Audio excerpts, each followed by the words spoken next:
नमस्कार दोस्तों, मेरे चैनल में आपका स्वागत है। आज मैं आपके लिए तेनालीराम की कहानी पड़ोसी राज्य से मनमुटाव लेकर आई हूँ। चलिए सुनते हैं।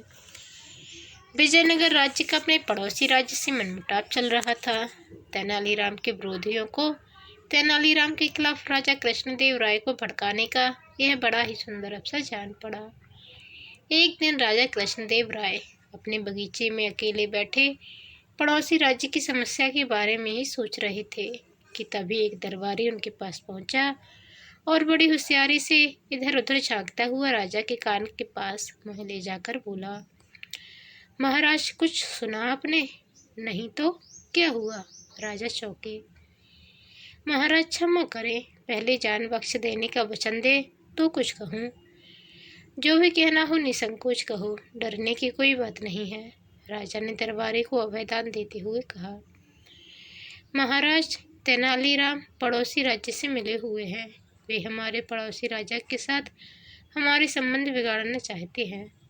क्या बकते हो? राजा गरज कर बोले। मैं तो पहले ही समझ गया था महाराज। तेनालीराम ने आप पर ऐसा जादू किया हुआ है कि आप उसकी शिकायत सुन ही नहीं सकते, या यूं कहिए कि तेनालीराम की शिकायत आपके कानों को सहन नहीं होती। तेनालीराम राज्य का सच्चा वफादार है, वह कभी राजद्रोह नहीं कर सकता। तुम्हें कहीं से अवश्य ही गलत सूचना मिली है। राजा कृष्णदेव राय ने उस दरबारी से कहा। महाराज, आपको जितना विश्वास तेनालीराम की सच्चाई पर है, उससे कहीं अधिक विश्वास मुझे अपनी इस सूचना पर है।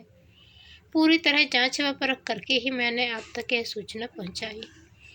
जब उस दरबारी ने खूब जोर देकर अपनी बात कही तो राजा को सोचने पर मजबूर होना पड़ा। राजा ने कहा, ठीक है, मैं इस बात की जांच करूंगा और अगर तेनालीराम दोषी पाया गया तो उसे अवश्य ही कठोर दंड दिया जाएगा। राजा की इस बात से प्रसन्न होकर दरबारी अपने घर चला गया। दूसरे दिन कृष्णदेव राय ने तेनालीराम को एकांत में बुलवाया और बोले, तेनालीराम, हमें सूचना मिली है कि तुम हमारे शत्रु राजा से मिलकर हमारे विजयनगर राज्य को दूसरे के अधीन कराना चाहते हो। तेनालीराम ने जब अपने ऊपर लगाया गया है आरोप सुना तो वह सिर से पैर तक कांप गया। वह राजा को इस बात का क्या उत्तर दे? उसे एकाएक यह भी सुझाई नहीं पड़ रहा था। राजा ने जब तेनालीराम को चुप देखा तो वह क्रोध से भभक उठे और बोले, तो तुम्हारे चुप रहने का यही अर्थ लगाया जाए कि तुम अपना अपराध स्वीकार करते हो?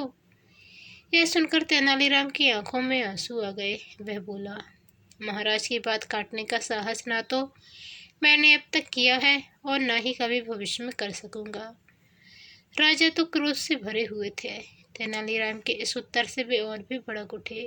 बोले, तुमने जिस पड़ोसी राज्य से साठगांठ की है, अब उसी के राज्य में जाकर रहो। मेरा राज्य कल ही छोड़ दो। इतने बड़े अपराध की इतनी मामूली सजा। तेनालीराम ने राजा से कहा, तुम्हारी अब तक की सेवा को देखते हुए, मेरे तुम्हारे मित्रतापूर्ण संबंधों को देखते हुए तथा तुम्हारे पद की गरिमा को देखते हुए मैं तुम्हें इतना ही दंड देना उचित समझता हूँ। यदि कहीं अपराध किसी और ने किया होता तो मैं उसकी बोटी बोटी नचवा लेता। राजा ने क्रोध में विफरते हुए कहा। तेनालीराम ने राजा का फैसला सुना और अपनी सफाई में एक भी शब्द नहीं कहा। बेचारा चुपचाप सिर झुकाकर राजा के सामने से चला गया। दूसरे दिन जब तेनालीराम के विरोधियों ने यह सुना कि तेनालीराम राज्य छोड़कर चला गया है तो उनकी खुशी की सीमा न रही।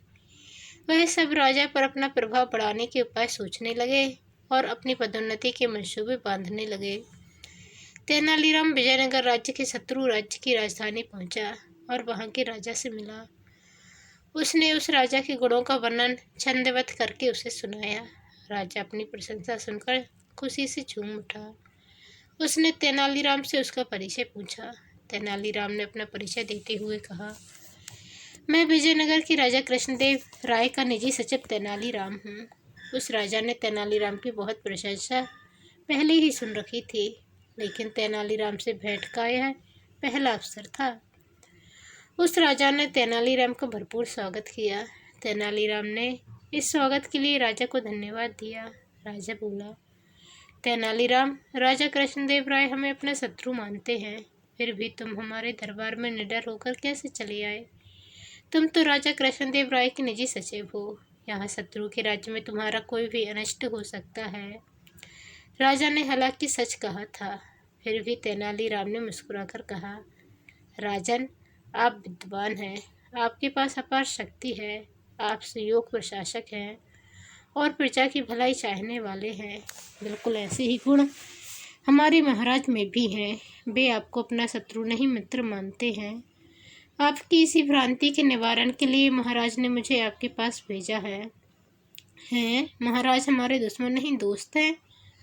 आश्चर्य से चौंकता हुआ राजा बोला, लेकिन हमारे जासूसों ने तो हमें यह खबर दी थी कि राजा कृष्णदेव राय हमारे राज्य पर हमला करने की तैयारी कर रहे हैं। हाँ राजन, हमारे गुप्तचरों ने हमारे महाराज से यही बात आपके लिए भी कही थी, तभी हमारे महाराज ने मुझे आपके पास भेजा है। युद्ध कभी किसी के लिए लाभकारी हुआ है जो आप जैसे दो विद्वान राजाओं को लाभकारी होगा?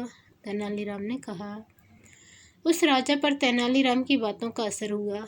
वह बोला, लड़ाई तो मैं भी नहीं चाहता, लेकिन यह बात साबित कैसे हो कि राजा कृष्णदेव राय सच्चे दिल से सुलह के इच्छुक हैं?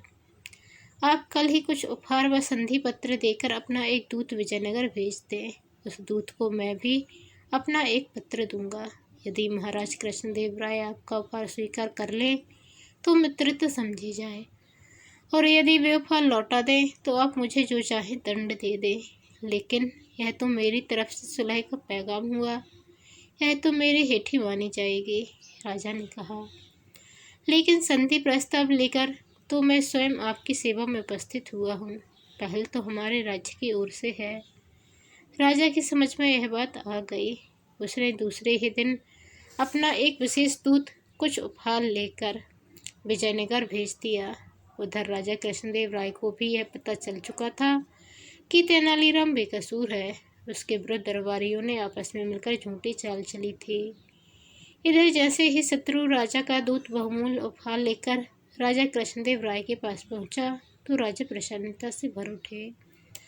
उन्होंने मन ही मन तेनालीराम की बुद्धिमानी की प्रशंसा की और उस दूत के साथ ही अपना मंत्री भी उस राजा के लिए उपहार देकर भेज दिया। राजा कृष्णदेव राय ने अपना एक विशेष पत्र भी उस राजा के नाम लिखा कि तेनालीराम को तुरंत वापस भेज दिया जाए।